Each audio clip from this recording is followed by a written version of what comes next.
has been done, what you all are doing, if you had done it with notice, if you had called your counterpart in Massachusetts and said, Governor, we're sending you 50 Venezuelan migrants, they'll land at 3 o'clock tomorrow, do you think that might have taken some of the teeth out of the blowback and criticism? Absolutely not. You know how I know that? Biden has dumped people all over the fruited plain in the middle of the night with zero notice. There's small towns that are getting inundated with people with zero notice. And so that's not something that they've been doing. So the issue is just simply, we had a policy when Joe Biden took office that was working. It was orderly. There's a whole cottage industry that anyone that wants to get in should just claim asylum.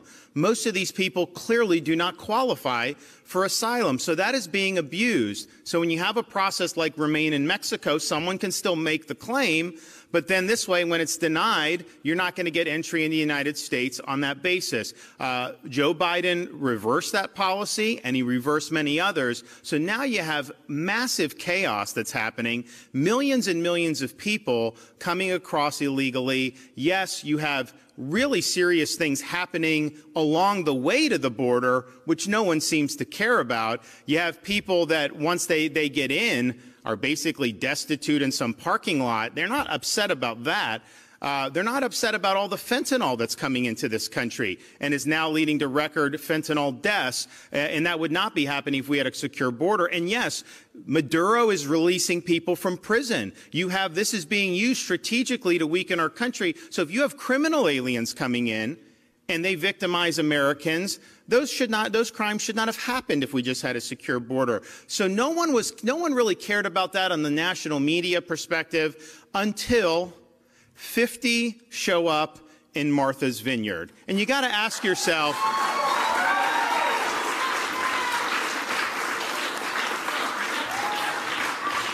you have to ask yourself on this, okay, why is that such a big deal, but it wasn't a big deal when 50 migrants died in some shed in Texas?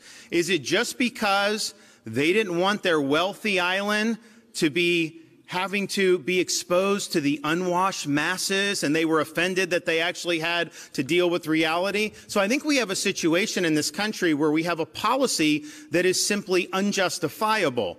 But the people that support the policy are imposing the costs of that policy on other people. They don't want to have to pay any type of cost on this. And don't forget, this is an island that advertised to be sanctuary, and they said they didn't have the resources to take 50. Well, just imagine how all these other places across our country are having to be do. So it's chaotic. It's not the way you do business. Now everybody is talking about it. And look, they're busing to New York City, D.C., all this stuff. And that's not the solution, though. The solution is to recognize the policy has failed and to change the policy. And you could do that very easily in ways that have been proven to work. So hopefully we're going to be talking about this a lot more now. This was not an issue of concern even 2 weeks ago. Now it seems to be on the front burner, so we're proud of that. Yes, sir.